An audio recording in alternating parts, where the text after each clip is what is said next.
Hey guys, tonight we take a slow, strange walk into a medieval clinic, if you can even call it that. The walls smell of lavender, garlic, and something faintly metallic. Maybe blood, maybe rust. You're not entirely sure.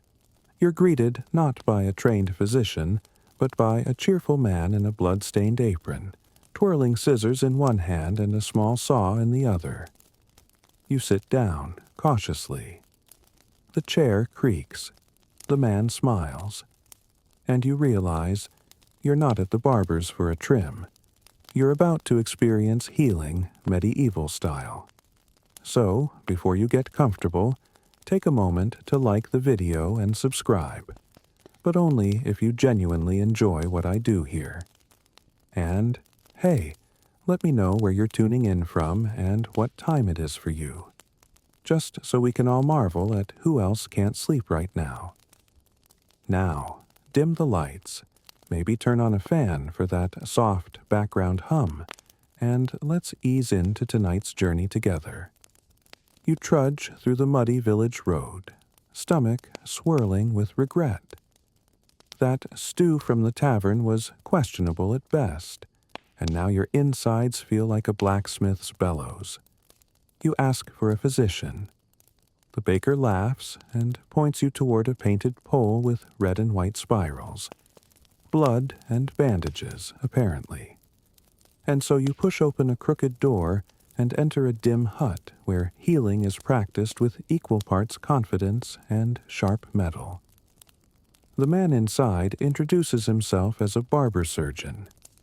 You spot a bowl of water, a shelf lined with razors, and a small wooden mallet you hope isn't for anything related to your body. Without asking, he ushers you into a slanted chair that's been wiped down more with hope than with actual water. Then he presses 2 fingers to your wrist, squints at your pupils, and declares, "Too much blood," clearly.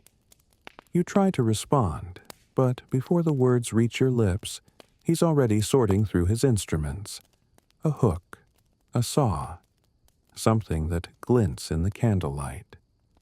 You want to ask what training qualifies him for this, but in the 14th century, if someone had both hands and a decent grip, they were qualified. The barber surgeon is both hairdresser and healer, trained not in universities but in practical necessity. Especially in towns like this, far from noble courts and cathedral schools, he's the one people turn to for boils, fevers, and battlefield injuries. Sometimes even toothaches and dog bites.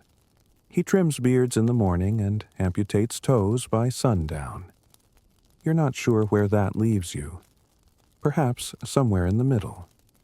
He pours a thick ale into a wooden cup and hands it to you. "Drink," he says, "to calm your nerves." You take a deep gulp.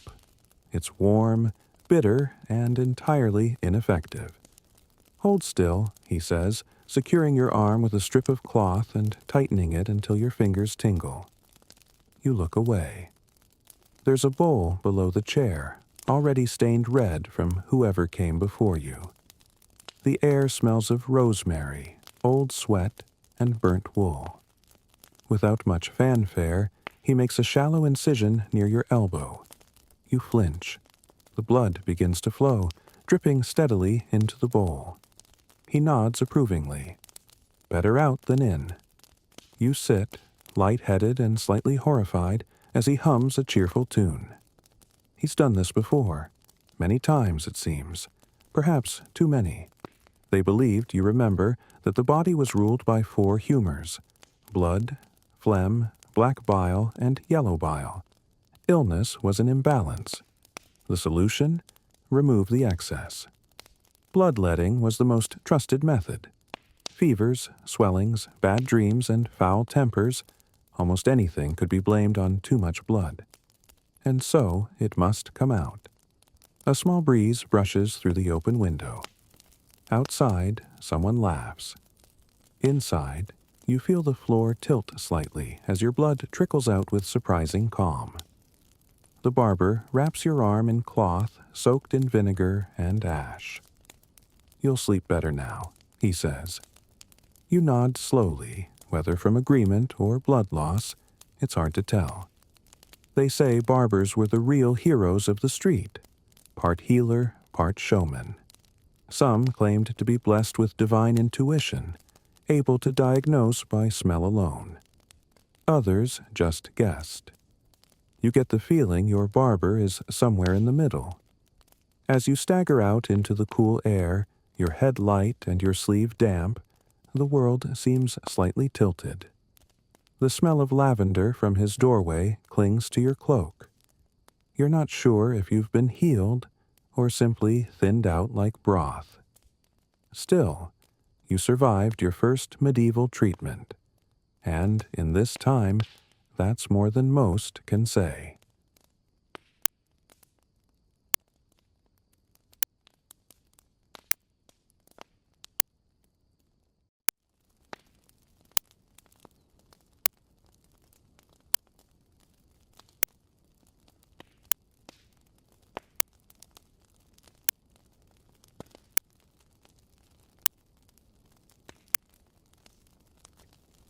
It's cool political intrigue than exactly one expression without a male guardian.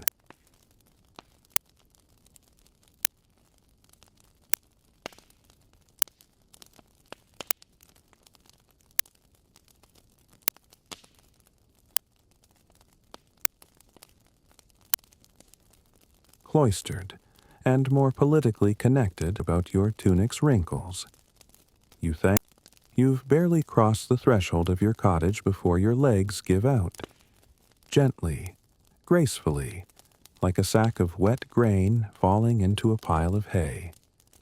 Your bandaged arm throbs in rhythm with your heartbeat, and your thoughts float just a hair above your head, detached and pleasantly fuzzy. You're lightheaded, but not panicked. In fact, the feeling is almost expected. Because here, when something feels off, the answer is simple. More bloodletting. That's what the apprentice says when he knocks on your door, holding a ceramic bowl and wearing a tunic 2 sizes too big.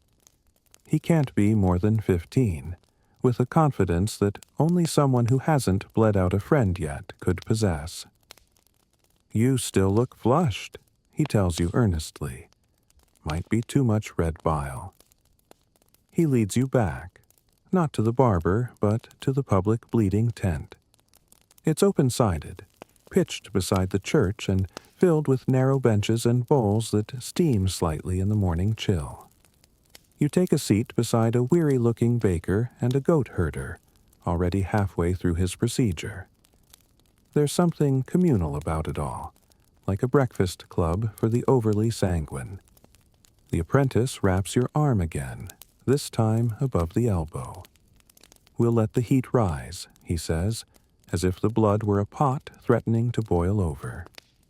He selects a curved knife that looks recently wiped, if not strictly clean, and makes a neat slice across your inner arm. You grimace, but he hums a pleasant little tune.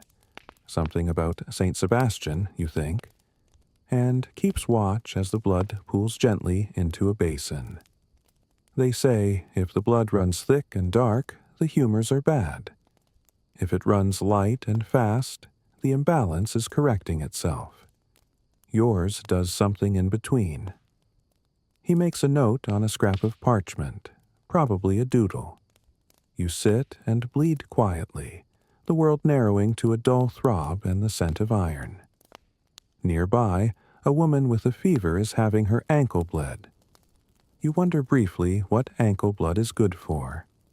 Then again, you're not sure what any blood is good for anymore.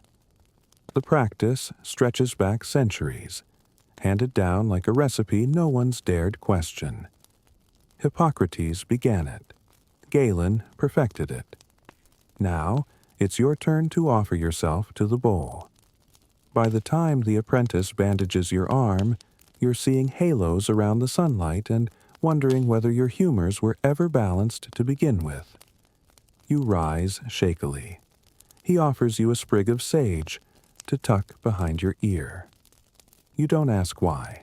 It's probably for dizziness or demons. On your way home, you spot the village leechman arriving with 2 large buckets sloshing ominously. Children scatter. Adults step aside. He's treated like a butcher and a wizard all in one.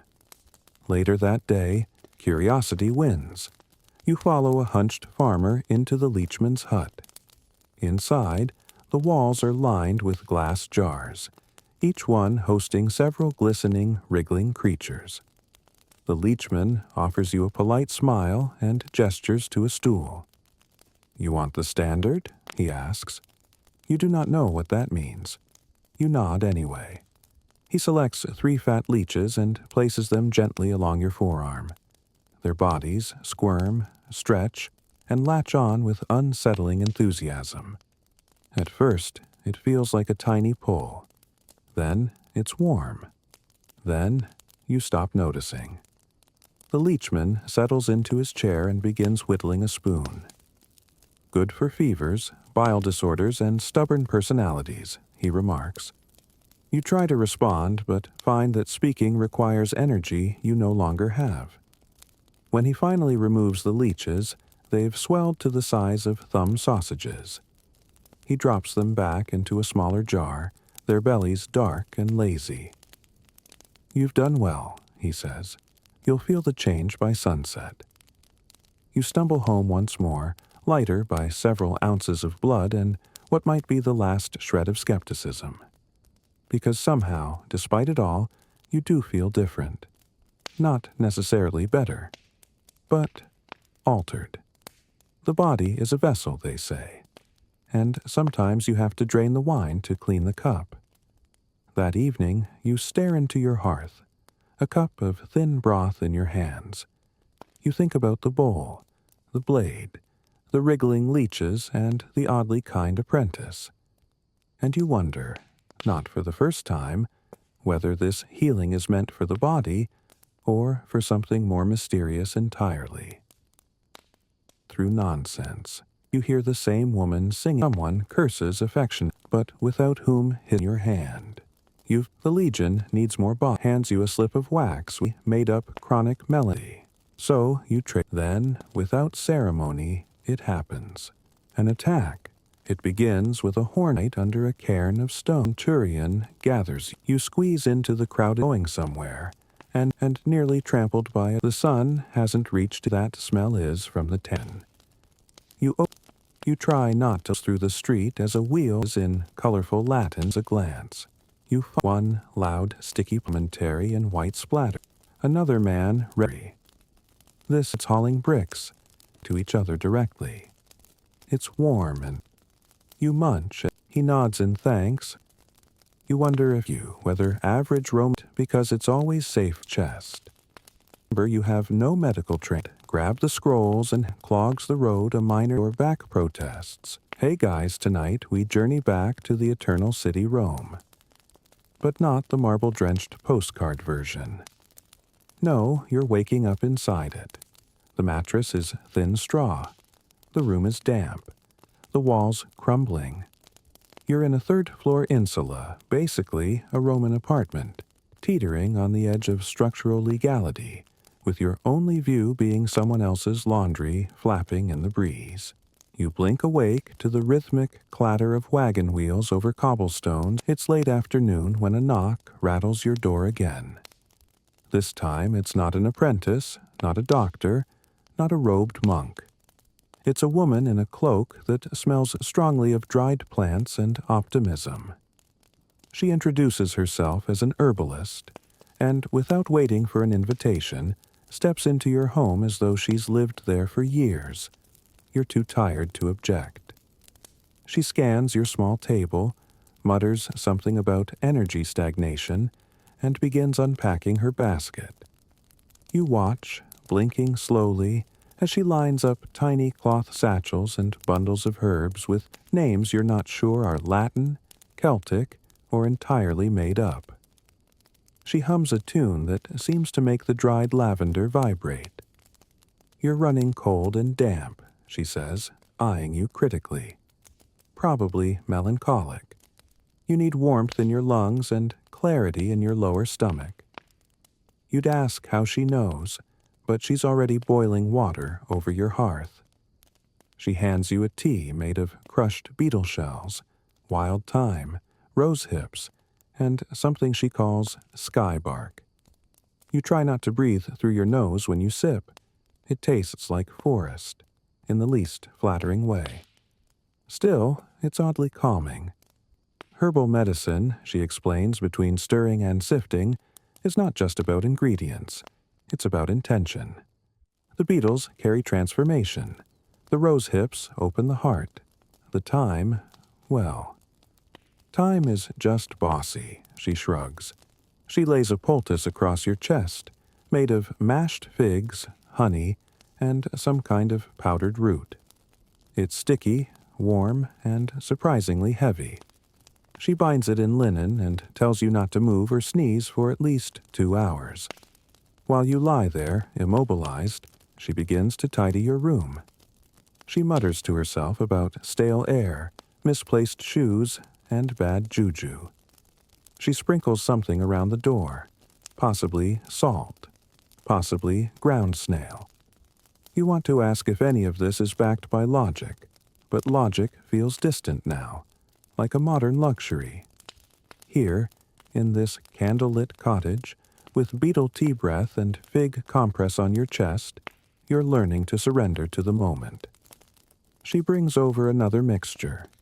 This one's to be rubbed onto your feet.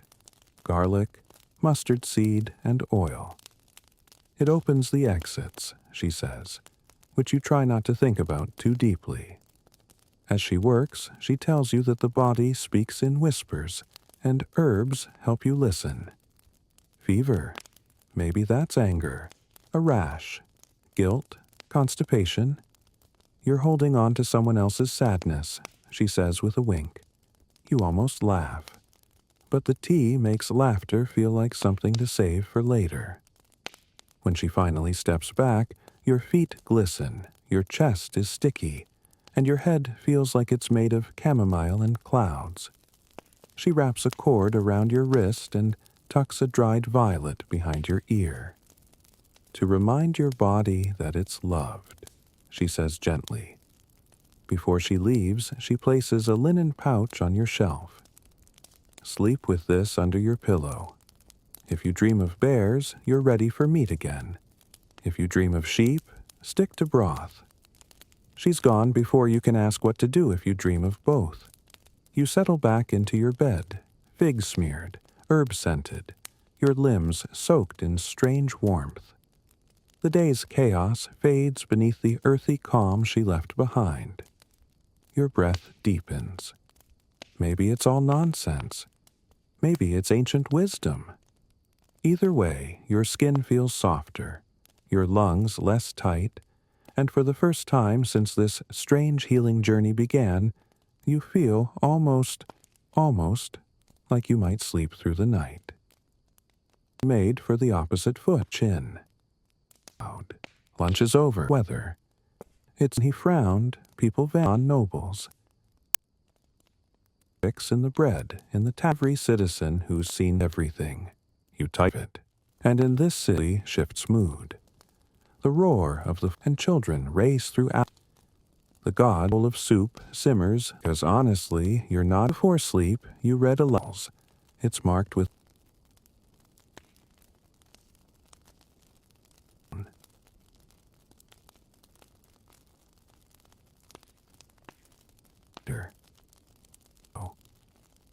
silence.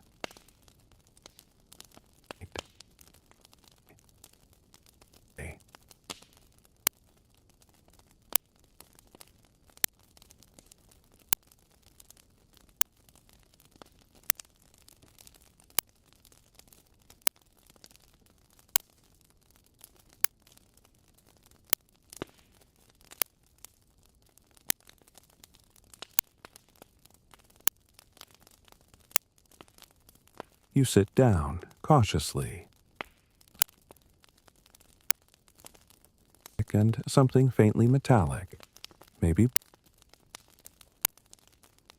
barber surgeon, and enter a dim hut where healing is practiced through the muddy village road. Know where you're tuning in from. Barbers for a trim.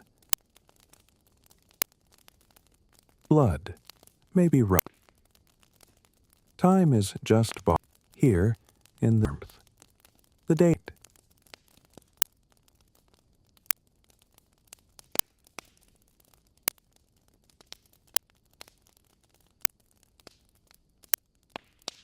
Guests.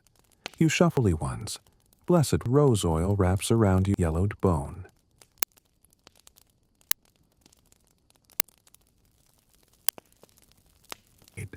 The wriggling leech. You stop noticing. Leechman offers you a pulse, handed down like more than most can say, thinned out like broth. The world seems slightly tilted.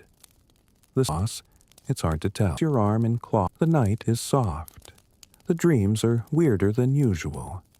You're chasing a goat who keeps reciting prayers. There's a fig stuck to your elbow.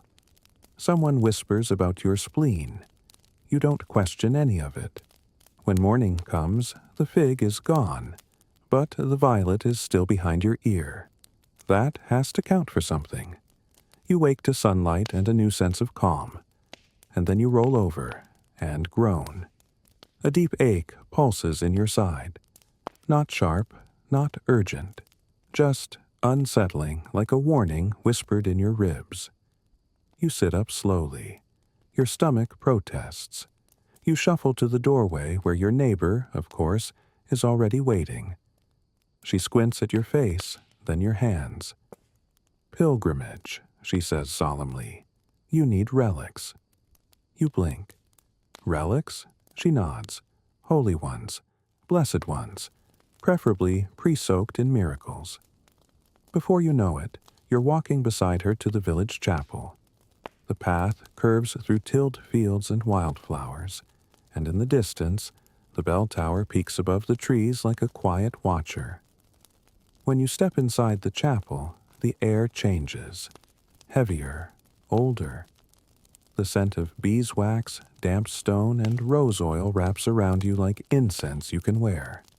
In the front, displayed behind thick glass and gold filigree, is a small yellowed bone. A monk gestures toward it reverently. St. Hubert's jaw, he whispers, cured a baker's migraines, and a pig farmer's trembling. You don't ask how the pig farmer is doing now. The monk invites you forward. Touch it, he says, or just look. Sometimes that's enough. You kneel, gently pressing 2 fingers to the cool glass. Nothing shocks you, but something in your chest loosens just slightly. Relics were revered across the medieval world, not as lucky charms but as conduits for healing. The finger of a saint, the cloth of a martyr, even dust from a holy tomb. These were believed to hold power. You don't question it now. You're too tired for skepticism. After the relic, you're handed a small scrap of parchment inscribed with Latin prayers, folded 3 times and tied with thread. The monk tucks it into your palm. Sleep with it under your tongue, he says. You decide to just place it under your pillow instead. You're led to a side chamber where a young nun offers you a piece of dried bread soaked in wine. Holy tincture, she explains. We bless it during fever season. You eat it slowly, feeling strangely moved. The room is quiet. No one hurries. There's no bloodletting, no burning herbs, no bubbling teas, just quiet faith and a trust in time. When you finally rise to leave, the monk stops you. He presses something into your hand, a small silver coin worn smooth. For strength, he says. Back outside, the sun is warmer than you remembered. Your ache still simmers in your side, but you feel steadier, as though something invisible has been realigned. You return home, place the coin on your windowsill, and pour yourself a cup of water. The air smells of rosemary and dust. For a moment, you feel like the chapel is still with you. Later that night, You find yourself resting more easily. There are no potions to drink, no leeches to avoid, no fig pulp to scrub off your ankles.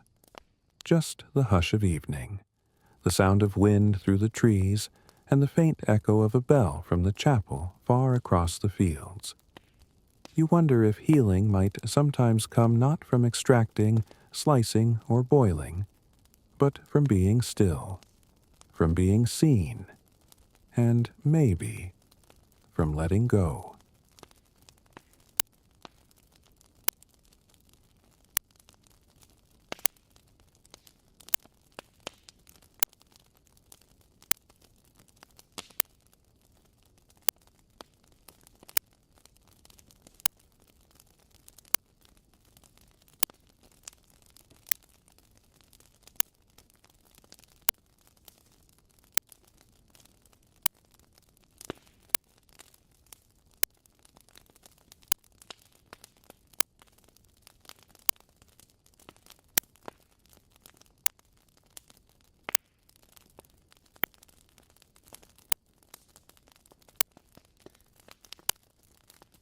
Sun casts long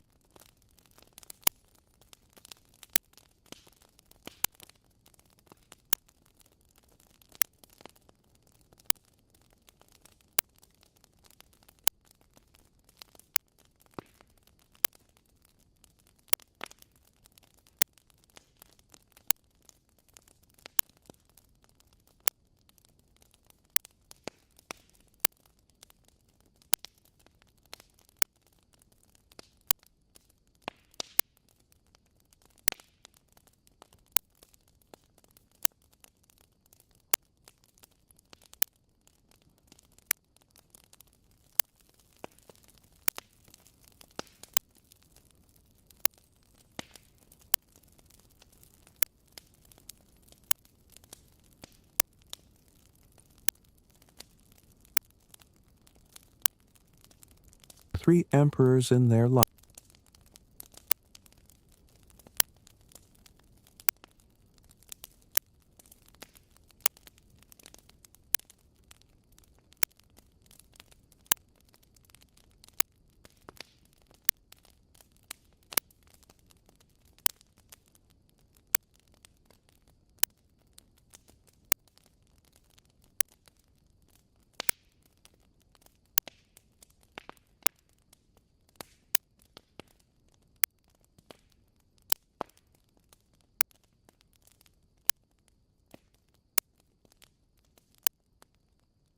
Ignored by their own.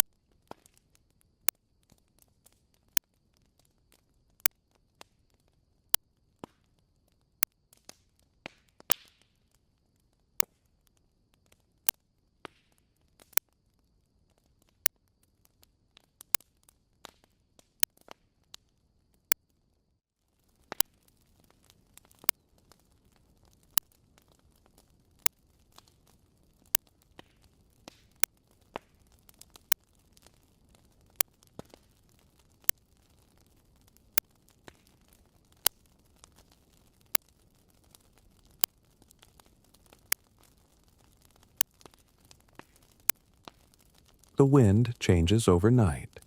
It whistles down the chimney and presses against your shutters, carrying with it something uneasy. Not quite a smell, not quite a sound, just a feeling. You wake with your blanket tangled around your legs and your breath tight in your chest.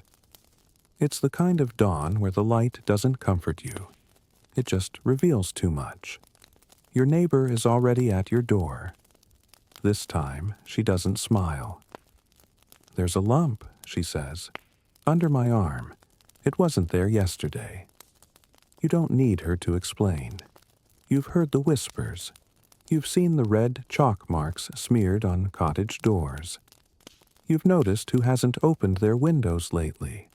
The plague has arrived. You walk with her in silence down the gravel path to the edge of the village. That's where they've set up the tent. Tattered, flapping, heavy with dread.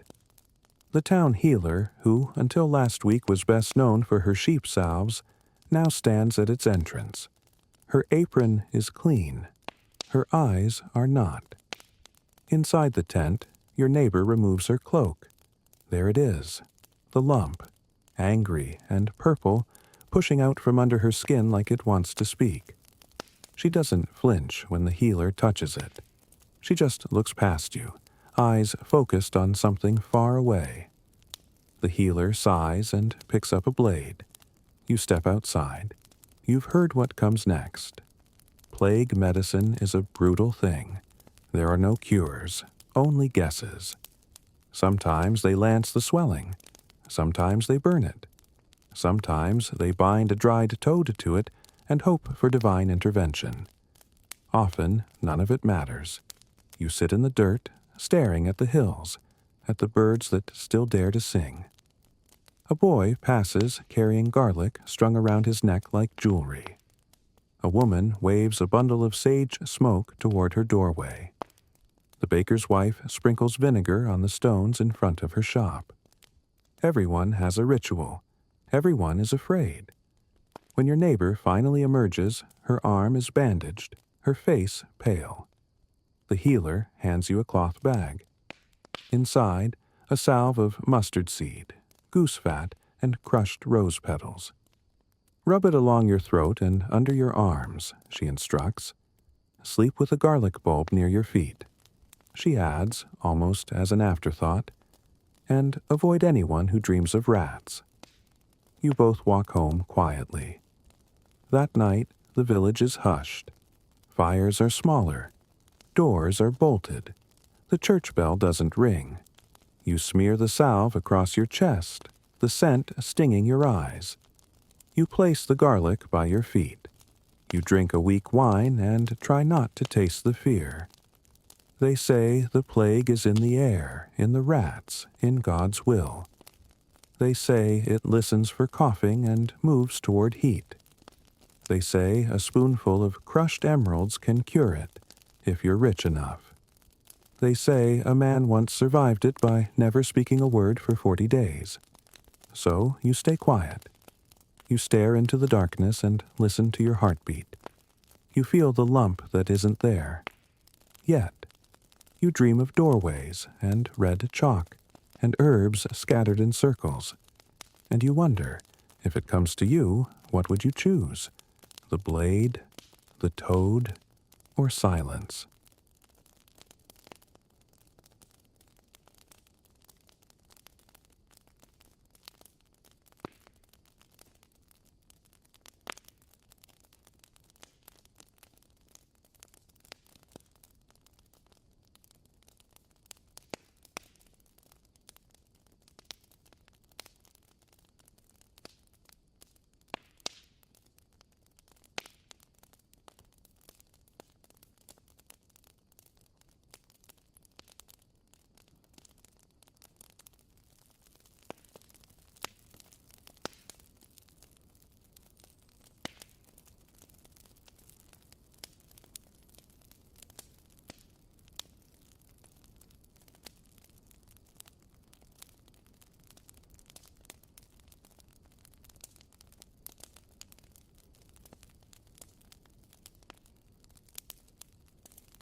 sluggish a few. Hey guys, tonight we take a slow, strange walk into a medieval clinic, if you can even call it that. The walls smell of lavender, garlic, and something faintly metallic. Maybe blood, maybe rust. The next day dawns cold and slow, as if even the sun is reluctant to rise. You wake with the garlic still curled at your feet, the faint imprint of a rose petal on your neck, and the dull, steady reassurance that, somehow, you've made it through another night. Outside, the streets are nearly empty. When you do spot a figure, they move with the careful caution of someone trying not to wake a sleeping predator. Then you see him, at the far end of the road, a tall man in a black cloak, moving in long, deliberate strides, his silhouette sharp against the fog. The plague doctor has arrived. You freeze. There's something unnatural about him. Not because of fear, but because of the stillness that follows him, the way the air seems to tighten, how even the birds fall silent. The mask he wears, a long, curved beak, points downward like a second nose, stuffed with herbs and hope. He carries a stick, more for measuring distance than walking, and, though his face is hidden, you can feel his eyes on you. When he passes your door, he pauses. You don't move. Then he nods once and continues walking. You exhale. Later, when you finally venture to the healer's tent, you find the plague doctor already there, inspecting the wounded with a silence so thick it might as well be prayer. He doesn't speak much. When he does, his voice is filtered through that strange leather beak, muffled, breathy, deliberate. He examines your neighbor again, this time without touching her. He gestures for a bowl of vinegar and holds it close to her swelling. Then he turns to you. You've no boils, no coughing. You shake your head. Then breathe through this, he says, handing you a cloth soaked in rosewater, vinegar, and wormwood. You press it to your face. It stings. He explains his outfit quietly. The herbs in his mask are meant to protect him from the miasma, the foul air that carries death. Lavender, cloves, mint, dried rose petals. He believes they can filter out illness. You don't correct him. At this point, hope is part of the cure. You sit as he prepares a mixture: mustard seed, camphor, garlic, and powdered bark. He places it in a bowl and stirs with the tip of his cane. Rub this on your chest at dusk, he tells you, and do not dream of smoke. You wonder again what these dreams mean to them. You nod anyway. He leans in slightly. Do you have rosemary? You point toward your windowsill. Good. Burn it tonight. Slowly. Keep a door cracked. He turns away without another word. The other patients don't speak. They just watch him, eyes wide. Not in fear, but reverence. Like he's more than a man. Like he's a part of the ritual now. A symbol. A warning. A comfort. Some say the mask itself has power. Others say it's the doctor's calm, the way he moves like someone who's walked among ghosts and stayed clean. Either way, no one questions him. That evening, you light the rosemary. It curls in the hearth, sending up tendrils of fragrant smoke that catch in your clothes, your hair, your breath. You smear the paste along your collarbones, avoiding your eyes. You lie back and try not to think. You wonder if the plague doctor will visit again, if his mask will peek through your dreams. You hope it doesn't. You hope it does. You fall asleep with the scent of vinegar clinging to your palms and the faintest rustle of herbs at your window.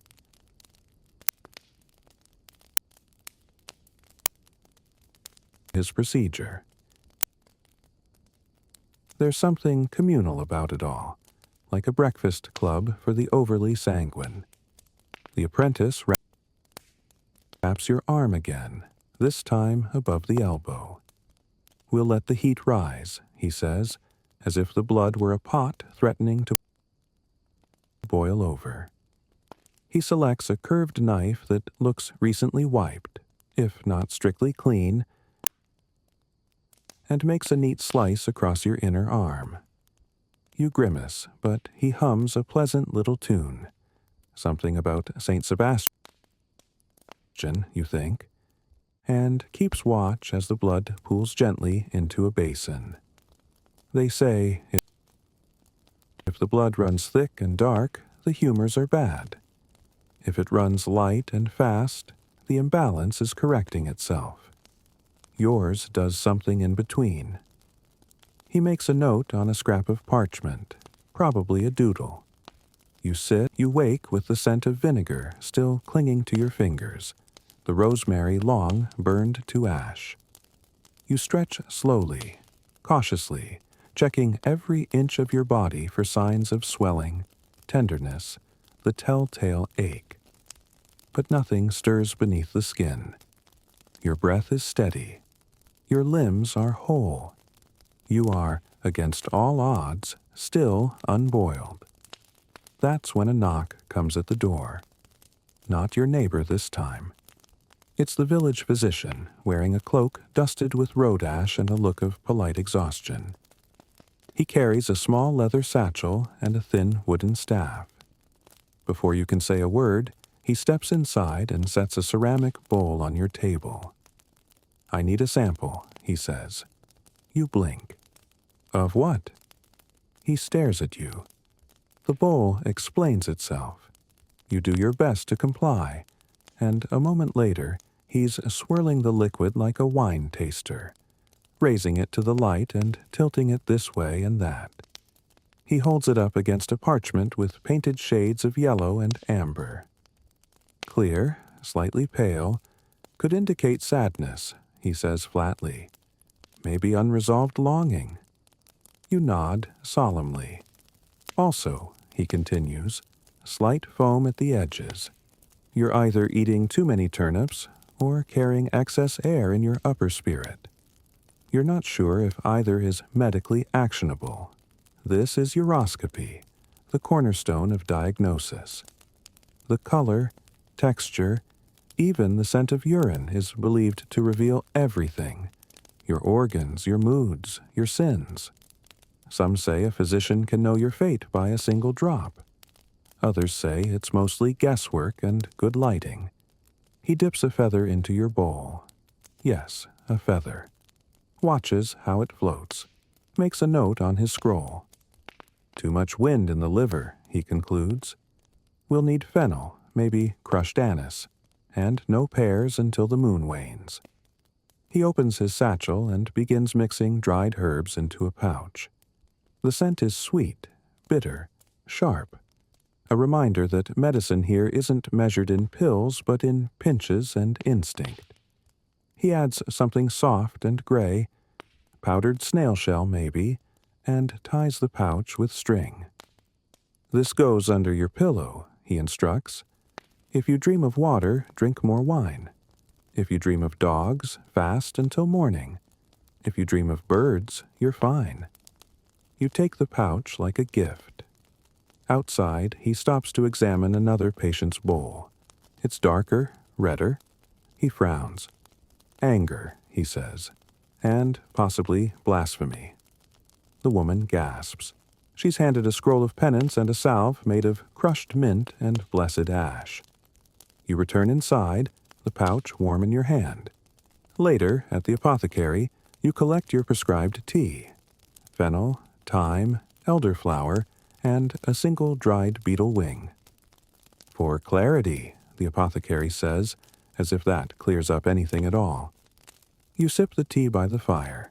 It tastes like licorice and secrets. They say the body speaks through water, through breath, through dreams, and that the wisest physicians know how to listen, not with ears, but with feather, parchment, and stare. That night, you place the pouch under your pillow. You dream of birds. In the morning, you feel lighter, Another man ready. This it's hauling bricks to each other directly. It's warm and you munch. He nods in thanks. You wonder if whether average Roman because it's always safe chest. Remember you have no medical training. Grab the scrolls and clogs the road a minor or back protests. Hey guys, tonight we journey back to the eternal city Rome. But not the marble-drenched postcard version. No, you're waking up inside it. The mattress is thin straw. The room is damp. The walls crumbling. You're in a third-floor insula, basically a Roman apartment, teetering on the edge of structural legality, with your only view being someone else's laundry flapping in the breeze.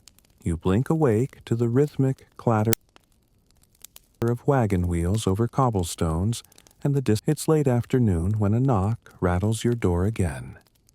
This time it's not an apprentice, not a doctor, not a robed monk. It's a woman in a cloak that smells strongly of dried plants and optimism. She introduces herself as an herbalist, and without waiting for an invitation, steps into your home as though she's lived there for years. You're too tired to object. She scans your small table, mutters something about energy stagnation, and begins unpacking her basket. You watch, blinking slowly, as she lines up tiny cloth satchels and bundles of herbs with names you're not sure are Latin, Celtic, or entirely made up. She hums a tune that seems to make the dried lavender vibrate. You're running cold and damp, she says, eyeing you critically. Probably melancholic. You need warmth in your lungs and clarity in your lower stomach. You'd ask how she knows, but she's already boiling water over your hearth. She hands you a tea made of crushed beetle shells, wild thyme, rose hips, and something she calls sky bark. You try not to breathe through your nose when you sip. It tastes like forest, in the least flattering way. Still, it's oddly calming. Herbal medicine, she explains between stirring and sifting, is not just about ingredients. It's about intention. The beetles carry transformation. The rose hips open the heart. The thyme, well. Time is just bossy, she shrugs. She lays a poultice across your chest, made of mashed figs, honey, and some kind of powdered root. It's sticky, warm, and surprisingly heavy. She binds it in linen and tells you not to move or sneeze for at least 2 hours. While you lie there, immobilized, she begins to tidy your room. The birds from your dreams still linger when you wake. Not their feathers or faces, but their weightlessness. You feel lighter somehow, as though the pouch under your pillow had drawn something out during the night. Or maybe the fennel tea had worked after all. But just as you settle into the warmth of your blankets, you wince. A headache.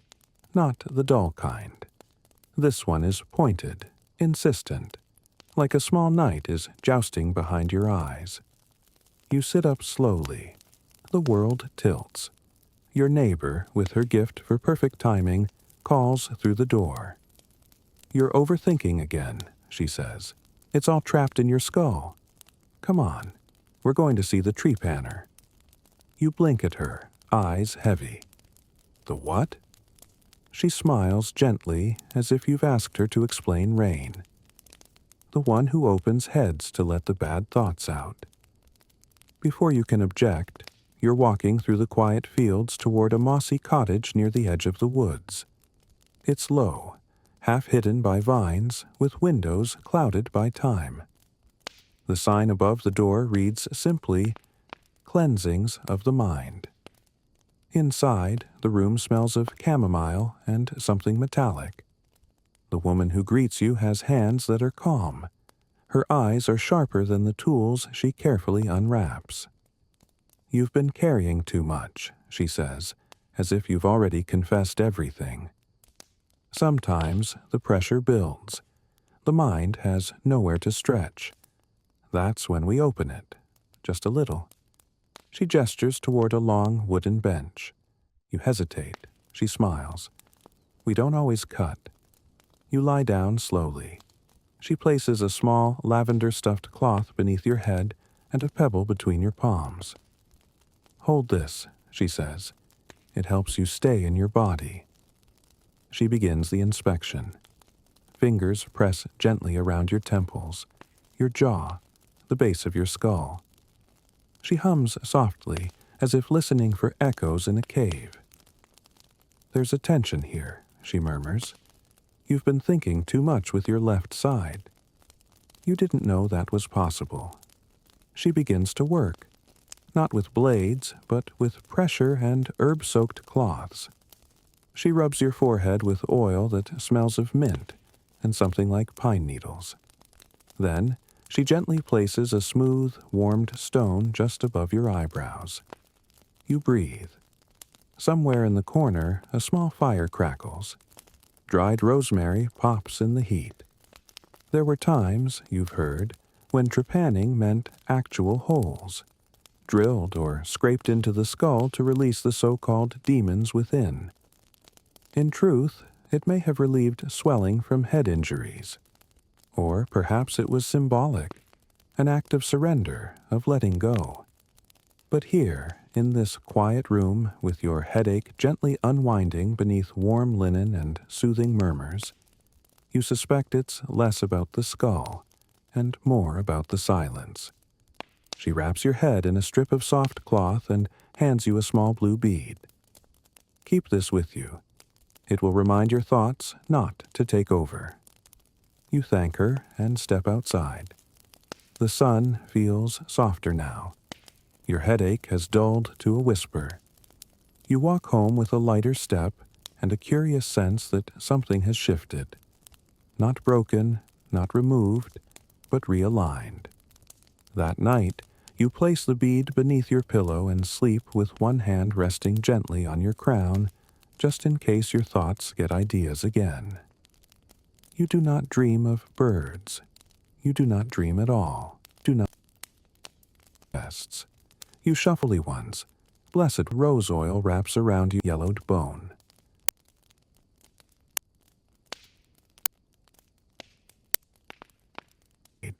The wriggling leech you stop noticing. Leechman offers you a handed down like more than most can say, thinned out like broth. The world seems slightly tilted. The sauce, it's hard to tell. Your arm in cloth, so the night is soft. The dreams are weirder than usual. You're chasing a goat who keeps reciting prayers. There's a fig stuck to your elbow. Someone whispers about your spleen. You don't question any of it. When morning comes, the fig is gone, but the violet is still behind your ear. That has to count for something. You wake to sunlight and a new sense of calm, and then you roll over and groan. A deep ache pulses in your side. Not sharp, not urgent, just unsettling like a warning whispered in your ribs. You sit up slowly. Your stomach protests. You shuffle to the doorway where your neighbor, of course, is already waiting.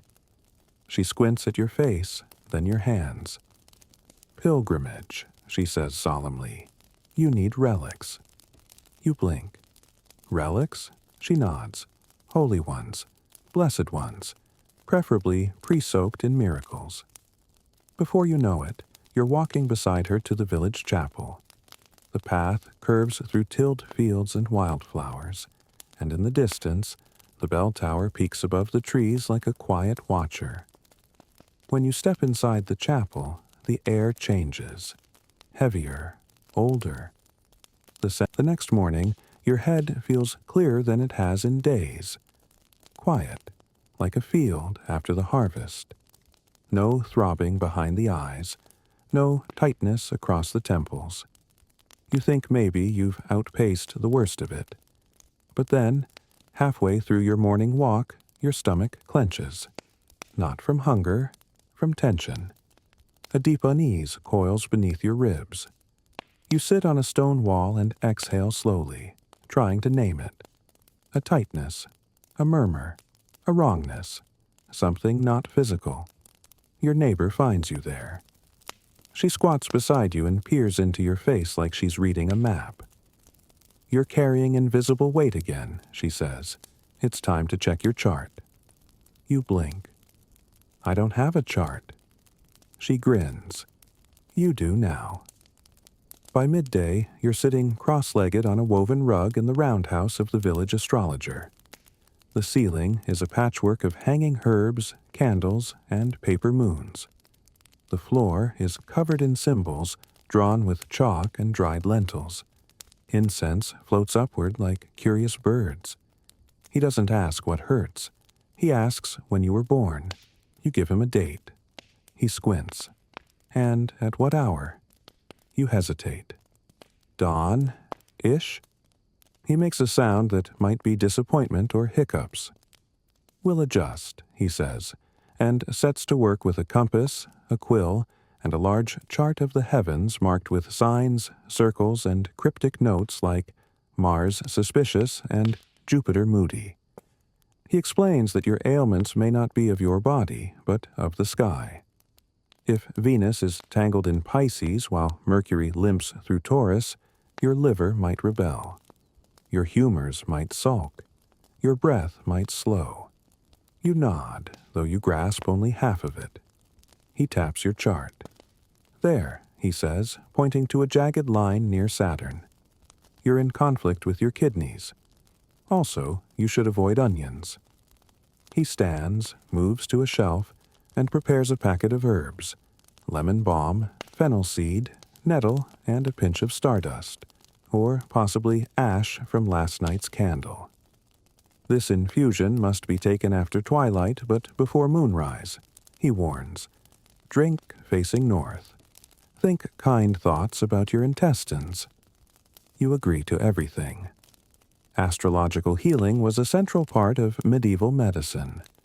Doctors and monks often consulted the stars before performing procedures. A good day for surgery? Depends on Mars. Bad time for a purgative? Blame the moon. The logic was cosmic, which somehow made it easier to accept. As he hands you a smooth stone etched with a crescent moon, he leans in.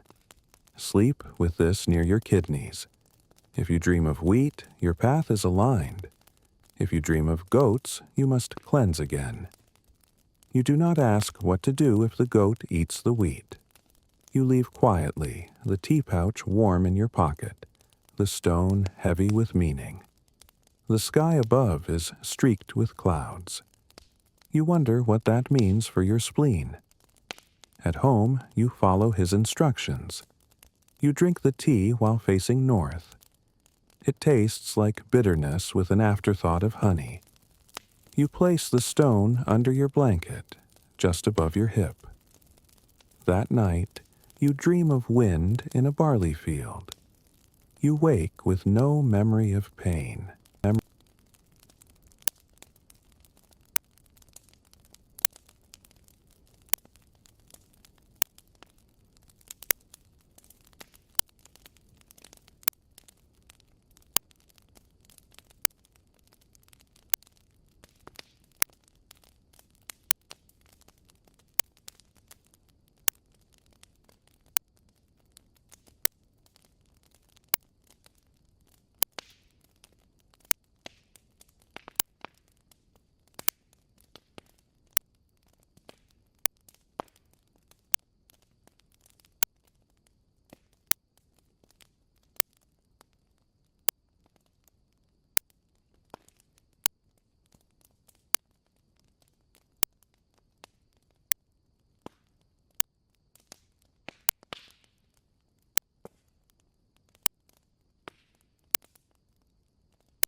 tumbles down the chimney and presses against your shutters, carrying with it something uneasy.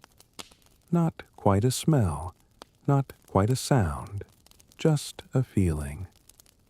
You wake with your blanket tangled around your legs and your breath tight in your chest. It's the kind of dawn where the light doesn't comfort you. It just reveals too much. Door. This time, she doesn't smile. "There's a lump," she says, "under my arm. It wasn't there yesterday." The next morning starts with a twitch, just under your eye. Subtle, but persistent. You try to ignore it, but as you bite into a slice of barley bread, your jaw tightens, and suddenly the pain shoots deep into your cheek, settling like a glowing coal in your gums. You clutch your face and groan. Toothache. Your neighbor appears, because of course she does, drawn by the sound of your misery like a moth to a confession. She nods gravely. "Come," she says. "There's a man who knows teeth." You limp behind her, one hand pressed to your cheek. She leads you to the back of the smithy, not a place you'd typically associate with delicate procedures. There, seated beside a barrel of nails and a half-melted horseshoe, is a man with forearms like tree trunks and a collection of iron tools that look like they were designed for interrogation, not healing. He doesn't ask what's wrong. He just points to a stool. You sit. Slowly. "Open," he grunts, peering into your mouth with the intensity of someone searching for gold. "Back, molar. Rotten as lint. Needs to come out." You attempt to object, but the cold glint of his tongs says this isn't up for discussion. Tooth pain in the Middle Ages was no small matter. There were no root canals, no numbing injections, no gentle reassurances. There were blacksmiths and barbers, and if you were lucky, maybe a priest to hold your hand. The smith rummages through a chest and pulls out a thick iron rod, placing one end in the fire. "For sealing," he says. You don't ask what he means. He offers you a leather strap. "For biting." You bite. Then he clamps the tongs around the offending tooth, mutters something about molars being stubborn beasts, and pulls. The pain is immediate, wild, electric, and then gone. You're left with a pulsing socket, a numb tongue, and a smear of blood down your chin. He holds up the tooth like a trophy. There, no more dreaming of wolves. You blink. He drops it into a pouch and hands it to you. Keep it on your windowsill. If it darkens, the pain's returning. You stagger home, pouch in one hand, cheek packed with moss and vinegar-soaked cloth. The world tilts slightly, but the pain is gone, replaced by a kind of hollow relief. Later, a local healer arrives to check on you. She brings a rinse made of chamomile, clove oil, and onion peel. "Swish," she says. 3 times a day. Don't swallow, unless you want prophetic dreams. You follow the instructions. Tooth extractions weren't just practical, they were symbolic. The removal of rot, a purging of pain. Some believed the soul resided partly in the teeth, and removing one was like shaking out a pocket of sorrow. You fall asleep with a throb that's more memory than sensation. The tooth pouch cradled beside your pillow. No dreams tonight. Just silence, and the faint echo of iron cooling in the fire.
You wake up to birdsong, software distant, almost kind, but there's a weight in your chest that the chirping can't lift.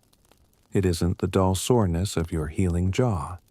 It's something deeper, quieter, a pressure behind your ribs that makes your breath feel heavier.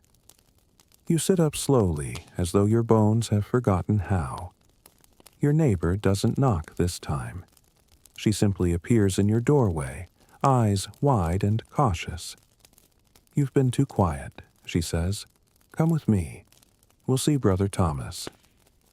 You want to resist, to say that nothing's wrong, not really.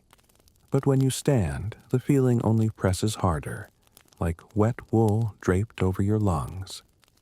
She leads you up the winding path to the monastery on the hill, where ivy strangles the stone walls and bells chime gently with no apparent urgency. Inside, the air is thick with beeswax and whispered Latin. Candles flicker in corners, puddling their wax like fallen prayers. Brother Thomas greets you with hands clasped and a knowing tilt of his head. "Melancholy," he says before you even speak. "It clings to the quiet ones." You're led into a small room with no windows, just a wooden bench, a low fire, and a painting of Saint Dymphna on the far wall. Eyes gentle, hands outstretched. You sit. He doesn't ask you to explain. Instead, he takes your pulse, listens to your breath, and rubs a circle on your back with his thumb. Then he reaches into a woven pouch and pulls out a bundle of dried herbs, crushed into powder. He mixes them with warm water and places the cup in your hands. "Drink slowly," he says. "Let the bitterness meet you." The taste is harsh. Valerian, hyssop, and something earthy you can't name. But beneath it, there's a quiet sweetness, like clover under mud. It settles in your stomach like a stone and then spreads upward, warming your spine. He places a cool cloth on your forehead, mutters a few words in Latin, and then simply sits beside you. The silence isn't empty. It's patient. In the Middle Ages, what we now call mental illness was often seen as a spiritual imbalance, a possession, a curse, or a divine punishment. But in monasteries like this, it could also be treated with a kind of tender watchfulness. Not cures exactly, but presence. After a while, Brother Thomas opens a wooden box and pulls out a tiny piece of parchment. A psalm, inked in looping script. He folds it into a triangle and places it in your palm. "For your pillow," he says. Let the words chase away the heaviness, even if you don't believe them. You walk home slowly, the wind tugging gently at your sleeves. The weight in your chest hasn't vanished, but it feels shared now. Lighter because someone else has seen it. That night, you light a candle and place the folded psalm beneath your pillow. You press the cloth from Brother Thomas across your eyes, still faintly damp with rose water. And you sleep. Not because the sadness is gone, but because for the first time, it doesn't feel like your burden alone. You point toward your windowsill. "Good. Burn it tonight. Slowly. Keep a door cracked." He turns away without another word. The other patients don't speak. They just watch him, eyes wide. Not in fear, but reverence. Like he's more than a man. Like he's a part of the ritual now. A symbol. A warning. A comfort. Some say the mask itself has power. Others say it's the doctor's calm, the way he moves like someone who's walked among ghosts and stayed clean. Either way, no one questions him. Rosemary. It curls in the hearth, sending up tendrils of fragrant smoke that your hair, your collarbones, avoiding your eyes, and try not to think. You wonder if the plague doctor will visit again, if his mask will peek through your dreams. You hope it does. You follow his procedure. There's something communal about it all, like a breakfast club for the overly sanguine. The apprentice wraps your arm again, this time above the elbow. We'll let the heat rise, he says, as if the blood were a pot threatening to boil over. He selects a curved knife that looks recently wiped, if not strictly clean, and makes a neat slice across your inner arm. You grimace, but he hums a pleasant little tune, something about Saint Sebastian, you think, and keeps watch as the blood pools gently into a basin. They say if the blood runs thick and dark, the humors are bad. If it runs light and fast, the imbalance is correcting itself. Yours does something in between. He makes a note on a scrap of parchment, probably a doodle. You sit and vinegar still clinging to your fingers. The rosemary law. The sky is gray when you wake, as if the world has pressed pause. Your breath comes easier now, the pressure in your chest faded to a soft hum beneath the ribs. The psalm still rests beneath your pillow, faintly creased and smelling of wax. You rise, stretch, and for once it feels like a beginning. But as you open your door, the mood shifts. A hush has fallen over the village. Not the calm kind, but a stillness that carries weight. You follow the silence to the square, and there he is again. The plague doctor. He's returned. He stands in his black cloak, framed by the gray sky, his bird-like mask pointed slightly downward, as though sniffing the wind for illness. A child watches from behind a shutter. A woman drops her laundry and steps back, her hands trembling slightly. He walks without haste, his cane tapping the cobblestones in a rhythm that feels more ritual than function. You've seen him before, but this time there's something different.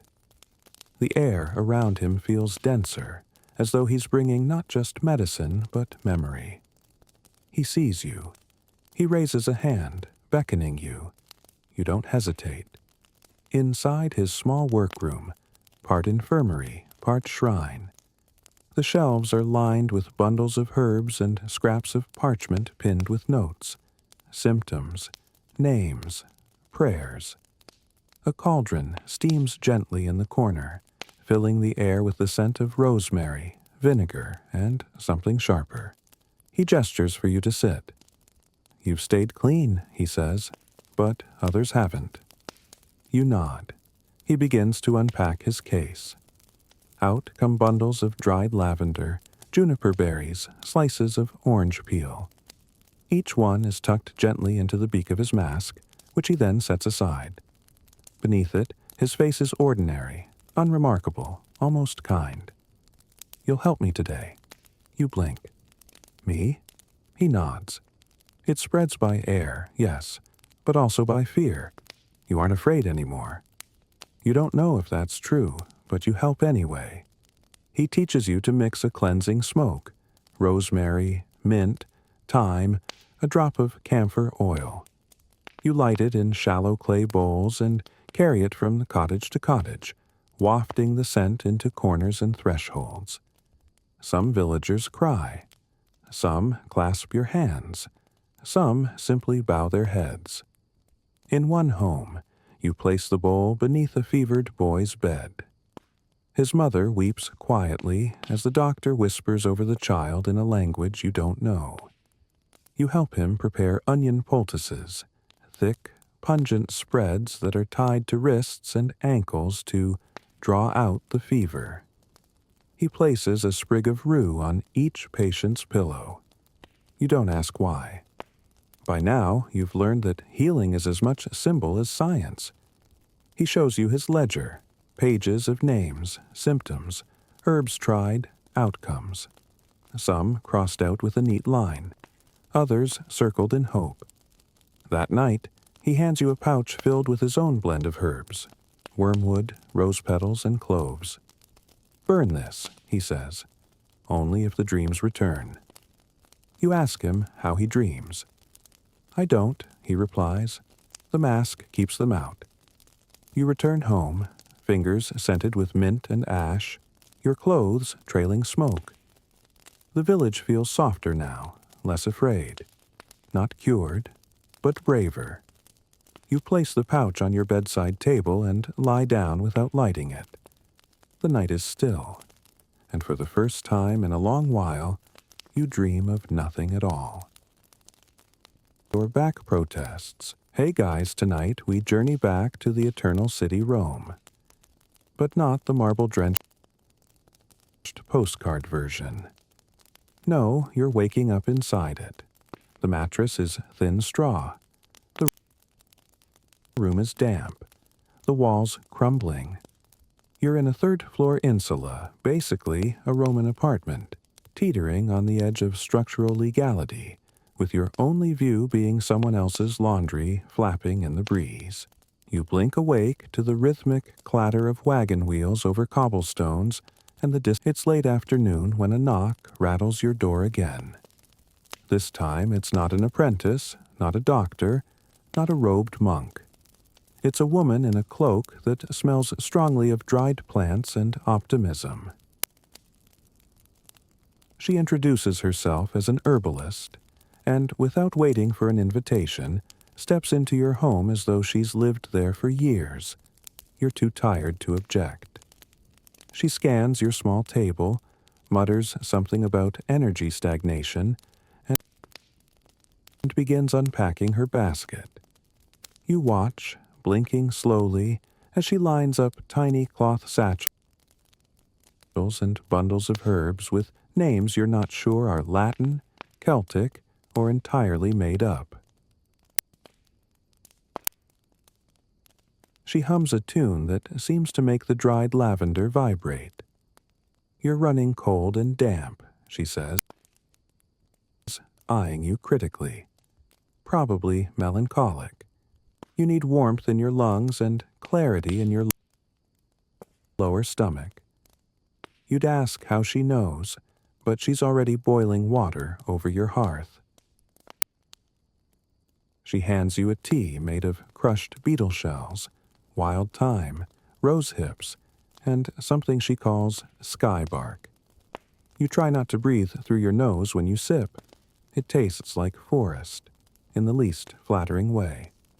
Still, it's oddly calming. Herbal medicine, she explains between stirring and sifting, is not just about ingredients. The days blur. Not in panic, but in pattern.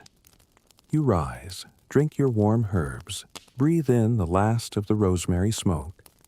You check on neighbors. You refill poultices. The plague doctor returns each morning to leave bundles at your door.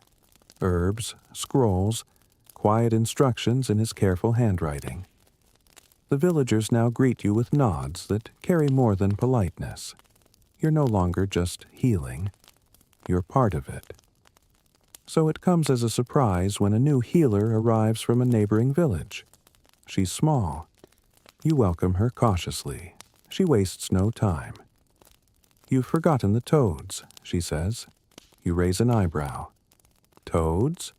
She pulls one from the bag. It blinks at you, indignant. She holds it up like a prized relic. They draw out infection, absorb the sickness.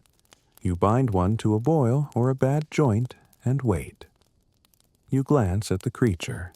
It does not look cooperative, but you've learned not to question things with centuries of tradition behind them. She sets to work in the corner of the healing tent, tying a live toad, gently, with surprising reverence, to the leg of a coughing man. Another is wrapped in a strip of linen and placed against the chest of a girl too weak to sit up. The healer whispers to them both, not prayers, but small comforts. He's a strong one. He'll take the sickness with him. You ask what happens after. If the toad dies, the fever breaks, she says. If it lives, it wasn't the toad's time. You help wrap another patient, and another. It feels absurd, but it also feels calm. The toads croak occasionally. One escapes briefly and hides under a cot. A boy giggles. You forget for a moment that you're surrounded by sickness. Animal-based medicine is common, you've realized. Mice roasted for toothaches, snakeskin for seizures, a cooked sparrow feather stirred into tea to help with stuttering. It's not about the animal, it's about transfer.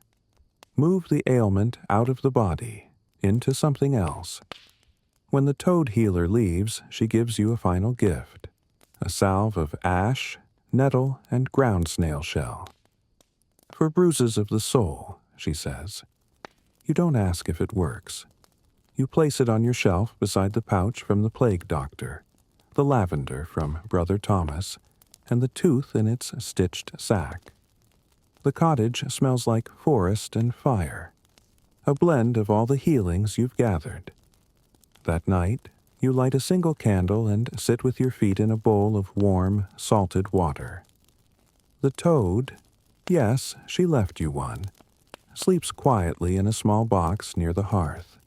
You haven't used it yet, but you feel strangely comforted knowing it's there. You breathe deeply, rub a bit of snail salve behind your ears, and slip into sleep. This time, your dreams are strange but soft. Green fields, croaking rhythms, and a sense of being watched by something that expects nothing from you. Only rest. Into the skull to release the so-called demons within. In truth, it may have relieved swelling from head injuries. Or perhaps it was symbolic, an act of surrender, of letting go. But here, in this quiet room, with your headache gently unwinding beneath warm linen and soothing murmurs, you suspect it's less about the skull and more about the silence. She wraps your head in a strip of soft cloth and hands you a small blue bead. Keep this with you. It will remind your thoughts not to take over. You thank her and step outside. The sun feels softer now. Your headache has dulled to a whisper. You walk home with a lighter step and a curious sense that something has shifted. Not broken, not removed, but realigned. That night, you place the bead beneath your pillow and sleep with one hand resting gently on your crown, just in case your thoughts get ideas again. You do not dream of birds.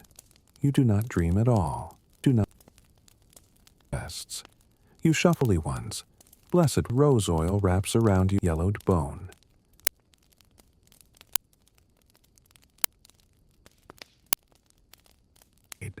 The wriggling leech you stop noticing. Leechman offers you a pulse, handed down like more than most can say, thinned out like broth. The world seems slightly tilted. The sauce, it's hard to tell. Your arm in cloth, so the night is soft. The dreams are weirder than usual. You're chasing a goat who keeps reciting prayers. There's a fig stuck to your elbow. Someone whispers about your spleen. You don't question any of it. When morning comes, the fig is gone, but the violet is still behind your ear. That has to count for something. You wake to sunlight and a new sense of calm, and then you roll over and groan. A deep ache pulses in your side. Not sharp, not urgent, just unsettling like a warning whispered in your ribs. You sit up slowly. Your stomach protests. You shuffle to the doorway where your neighbor, of course, is already waiting. She squints at your face, then your hands. Pilgrimage, she says solemnly. You need relics. You blink. Relics? She nods. Holy ones. Blessed ones. Preferably pre-soaked in miracles. Before you know it, you're walking beside her to the village chapel. The path curves through tilled fields and wildflowers. You rise to the sound of bells, soft, resonant, not for alarm or mourning, but for meals. The kind of bell that calls you in gently rather than sending you out in haste. Your bones feel rested, your breath even. You almost forget you're living in a world still wary of plague and dreams. The toad is gone. Not dead, just gone. You find the lid nudged open, a small muddy print near the hearth. You leave it be. Perhaps it's done its part.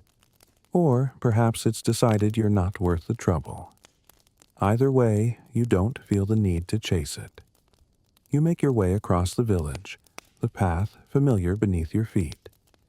You pass the healer's tent, the astrologer's chalked doorstep, the now silent house where Brother Thomas first took your pulse. All quiet, all breathing. Your neighbor finds you, of course.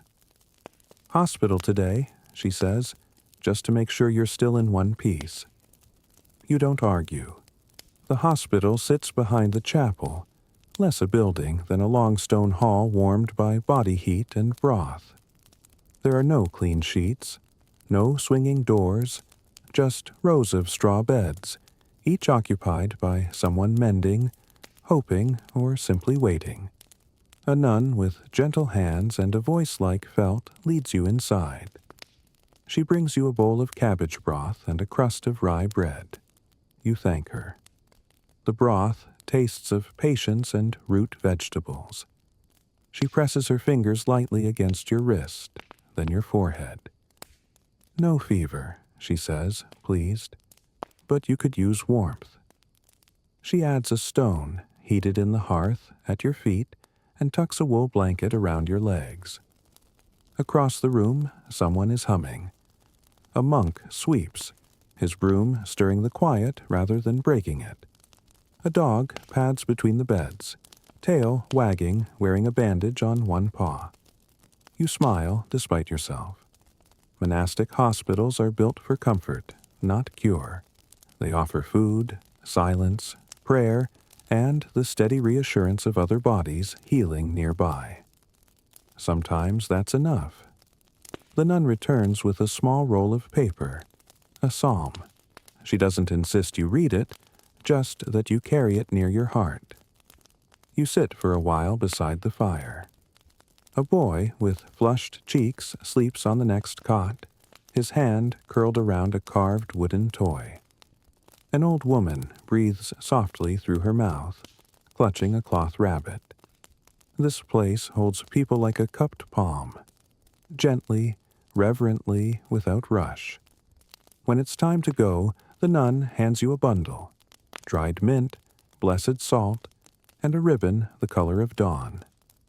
Tie this around your wrist, she says, not to ward off illness, but to remember you've already endured it. You walk home slowly. The path feels lighter now, as if your feet have been reminded how to trust the ground. That night, you place the psalm beside the one from Brother Thomas. You tuck the ribbon beneath your sleeve. You sip the last of the broth and let the warmth sit in your belly like a kind word. You sleep without ritual, without herb or chant or smoke. Just quiet. Just trust. Just. Sky above is streaked with clouds. You wonder what that means for your spleen. At home, you follow his instructions. You drink the tea while facing north. It tastes like bitterness with an afterthought of honey. You place the stone under your blanket, just above your hip. That night, you dream of wind in a barley field. You wake with no memory of pain.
Evening paints Rome in warm, forgiving gold. The cracks in the walls soften. The dust in the air turns to glitter. The smell of smoke and sweat is replaced temporarily by roasting garlic and baked flatbread drifting from open doorways. For a moment, just a moment, the city stops feeling like a battleground and starts feeling like a home. You take a slow walk through the Campus Martius, where children chase each other with sticks pretending to be legionnaires. An old man teaches his granddaughter how to write her name on a wax tablet. A group of teenagers argue loudly about which god is the best kisser. You try not to laugh out loud. You pass temples, shrines, statues of forgotten men with perfectly chiseled abs. You nod to them all like they're part of your morning commute, which in a way they are. Everything in Rome is history layered on top of itself. The cobblestones beneath your feet are older than your grandfather's grandfather. That temple over there. It was built before half the provinces even existed. The aqueduct you drink from, engineered by minds that thought the world ended past Gaul. You walk with a kind of reverence now, not for emperors or armies, but for the ordinary Roman who keeps showing up, like the tailor who sews despite rising taxes, the teacher who reads Virgil to students who only want to nap, the baker who kneads dough before sunrise again and again, even when flour is scarce and business is worse. You think about your own routine. The countless days spent dodging carts, bartering for onions, and navigating the strange mix of absurdity and beauty that makes up daily life in this city. Rome never gives you peace, but it gives you moments. Like now, the wind is soft. The sunset brushes every building in amber, and you finally have no one shouting in your direction. You sit at the edge of a fountain. The water gurgles lazily. The marble is cool under your legs. A friend joins you. Marcus, the one with the fig stand. He offers you one half-bitten and says, "End of the world coming yet." You shrug. Maybe next week. He laughs. So do you. Someone begins playing a lute nearby. Not well, but earnestly. A dog curls up beneath your bench, dreaming of olives. A group of young women walk by, arms full of laundry and sarcasm. One calls you soldier boy. You don't correct her. Above you a torch is lit. Then another. The city glows again. People talk about Rome's greatness, its power, its empire. But tonight you see what really keeps it alive, the resilience of its people. The 1,000 daily acts of showing up laughing anyway, cooking dinner, fixing the roof, telling stories, chasing children, lighting lamps. Even as the empire frays at the edges, the core holds. Because the core is you. You return home just before nightfall. The shutters rattle gently. You light your small oil lamp and place a coin near your household god. Just in case, the fire crackles softly. Somewhere in the distance, someone is singing. Another voice joins in. You let your shoulders relax, your eyelids lower. The bed is still just straw, but it's familiar. The city still stinks, but it's yours. And tomorrow you'll rise again, tunic wrinkled feet, aching heart unreasonably full. Because in this place of chaos, crumbling marble, and accidental wisdom, you've found something no emperor can decree.